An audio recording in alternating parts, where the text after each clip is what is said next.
Amanda, I want to play a game.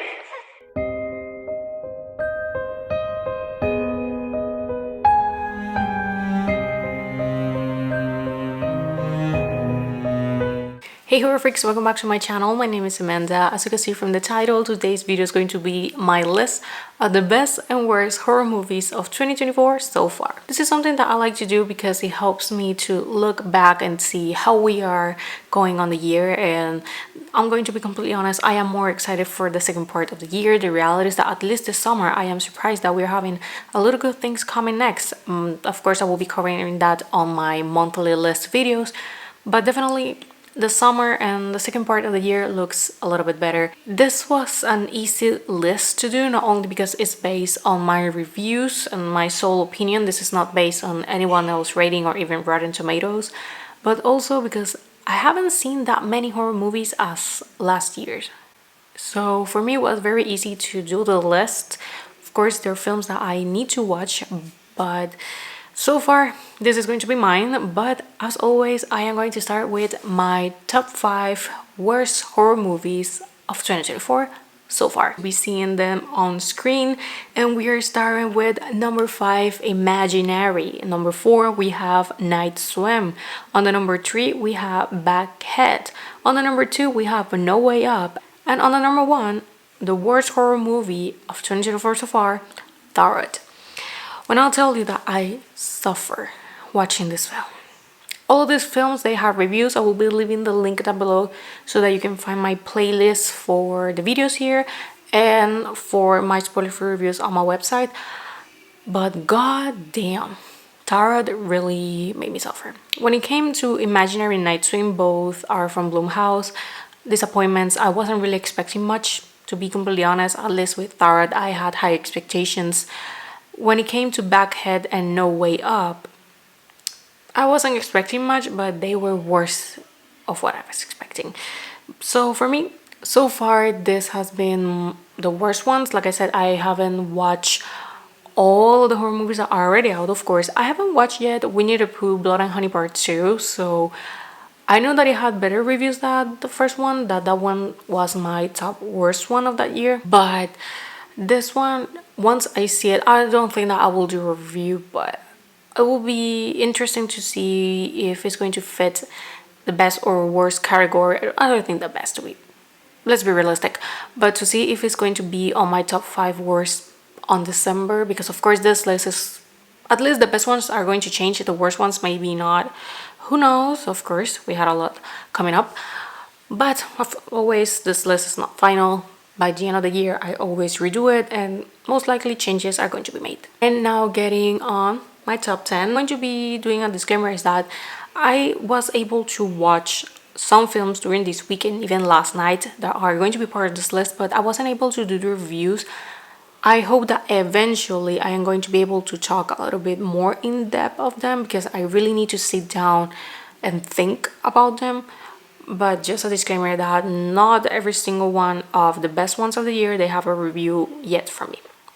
But starting off with, coming from the 10 all the way to the 6, we have on the number 10, You Will Never Find Me. This one I only did a spoiler-free review, but surprised me, it was actually quite good. This one is from Shudder. Next, I saw the TV Glow. This one surprised me a lot. This one is from A24. I saw it on video on demand last night. It blew my mind. I don't know yet if I'm going to be doing a review later, but this one blew my mind. On the number 8, I have Immaculate. I was dying to watch this one, and I was finally able to do it this week. It was very, very good. Sydney Sweeney, girl, you are amazing. Honestly, can't wait to see more of her in horror. On the number 7, I have Lisa Frankenstein. I love this film. I have rewatched it a few times ever since it came out on Peacock. I still love it. I had so much fun. Probably this is going to be a surprise because I haven't seen it yet on others' top 10s of horror, but for me, it was very, very good. On the number 6, I have Stop Motion. This is probably one of the most recent reviews I have done. I think it was this month, if I am not mistaken. This one is also from Shudder, and I had high expectations from it, and it fulfilled them. It was very, very good. And now getting into the top 5 best horror movies of 2024. This list may not surprise anybody because the reality is that these ones I have seen them in many other lists. On number 5, I have The First Omen. I love this film. Probably, I think that I'm going to rewatch it. It's now available on Hulu because I feel that if I rewatch it, maybe I'm going to give it a higher rating. So maybe this is going to change the place by the end of the year, but I enjoyed this one so much.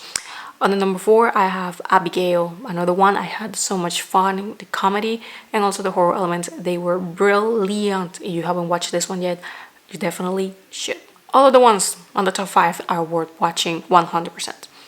On the top 3, I saw this one last night because last night it became available on video on demand, In a Violent Nature. Probably I'm a little bit biased. Why? Because I love Friday the 13th. This one has a similar dynamic. Now this one I want to do a review, but you guys gonna have to wait until it hits Shudder because I want to sit down and rewatch it, and I'm gonna have to rewatch it a couple times. But I had so much fun. This one so good. But once it hits Shudder, I will do my review. High expectations, and it fully fulfilled them. And on the number 2, this one wasn't on my bingo card, and it's Infested.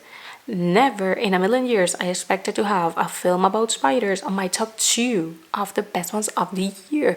This one, something that I said on the review, similar to Godzilla Minus One, it takes the time to develop the story and the characters. Meaning that the creatures, yes, they are part of the story, but it's not the center of the attention, so we have something else to watch than just spiders rolling around. The film is excellent. This one is on Shudder. And on the number 1, probably to no one's surprise, Late Night with the Devil.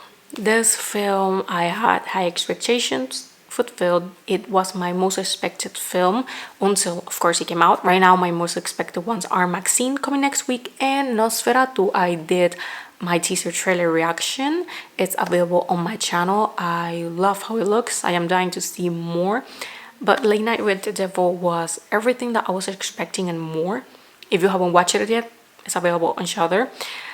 I have rewatched it a couple times, and for me it's still as good as the first time that I saw it. I am sad that I wasn't able to watch it in theaters because I just know that the movie theater experience was going to make this 10 times better. But this is my list. If you follow me for a while or if you have me on Letterboxd, this list may not come as a surprise because I have all of this available for you guys to see all year around. So this should not come as a surprise. And also my top 5, like I said, these are the same films in many other lists. But being completely honest, they haven't been that many good ones yet. Because like I said, the second part of the year looks way better. I haven't watched yet A Quiet Place Day 1. There's a film called The Coffee Table. I haven't watched it yet and it has pretty good reviews. That's why I said that this list is going to change, because not only are the ones that are going to be coming, but for the ones that are already out that I will be watching. And of course the list is going to change. But with this, I end the video. So thank you so much for watching. Let me know down below which ones are your top 5 best or top 5 worst or both. Let me know down below and I will see you guys on my next video. Bye. Game over.